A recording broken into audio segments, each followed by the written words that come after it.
Welcome to a special edition of Jerry's Take. And really today, I want to visit, about the two special players in Kings history. Vlade Divac, Chris Webber, obviously relating to their upcoming jerseys being retired in February and also in March.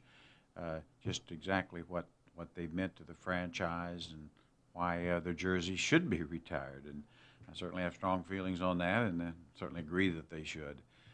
First with Vlade, I think when you talk about Vlade Divac, like I've said and was quoted in Sports Illustrated at one time, my experience is that Vlade Divac really was the best teammate that I've ever seen in professional sports. He was a guy, really the glue for the team. Wasn't the most talented player, but certainly an outstanding player and an all-star on the team.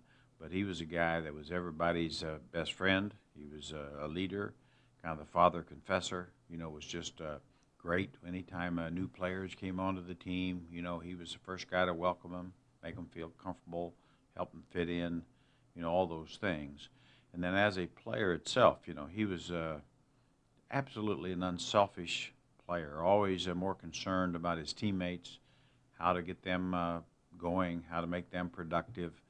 His game always came last, and he was good enough to be very productive in whatever role that was because, he'd make sure that Chris was happy or Pages Stojakovic or Mike Bibby was getting his shots, all those kind of things. And it's so rare to find a guy just instinctively is like that. And, of course, he did, besides all those great qualities, he also had the talent to pull it off.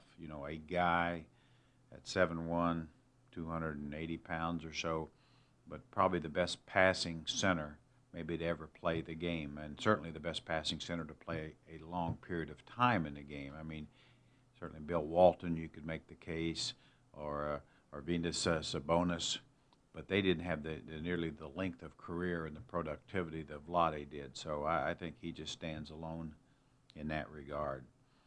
Now, Chris Webber, when I think of Chris Webber, I just think of the simply most talented player that the Sacramento Kings franchise has ever had, and by quite a bit.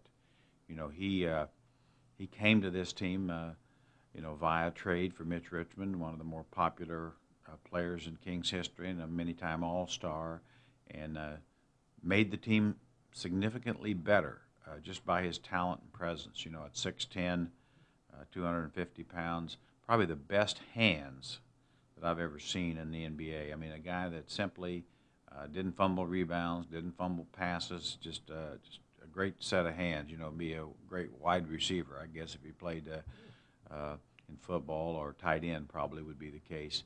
But just a marvelous skills. I've always said, Chris at his best was one of those guys that could go out there and get 23 points and 13 rebounds almost in his sleep. Just the game was easy for him because he was that gifted. And that probably sometimes fans, I think, it worked against him because he was able to do it so easily that they, felt that he could do more, kind of the Henry Aaron syndrome, as I call it. The great ones sometimes are able to do it so easily that people don't appreciate how good they are. But C. Webb really was the guy that separated the Sacramento Kings from just about every other team for a number of years.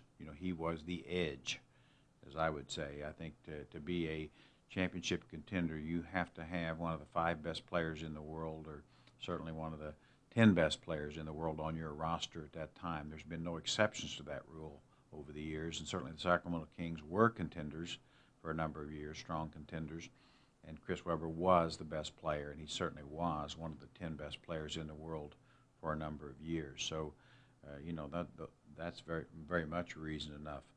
He was a good teammate, very likable. His personality just came across very well. Good looking, big smile, just meant a lot to this franchise, not just in Sacramento, but on an international basis. So, when I think of those two guys, I think of together as the best passing combo power forward center that this game has ever seen, period. They're really, you can't make a case for anybody being better than those two were together, just passing the basketball and their unselfishness and all that. So it's very deserving in the same year. I think it's a great thing and very deserved, and I'm really looking forward to it. I was around them a lot of years and just really enjoyed them. I can't think of any one particular story other than just, heck, I just enjoyed going to practice and watching them play, because there was never a practice where they wouldn't make a unique pass or do something, or their personalities wouldn't come across, and just they had so much fun playing the game, and guys had so much fun playing with them. So I think that's what I want to remember.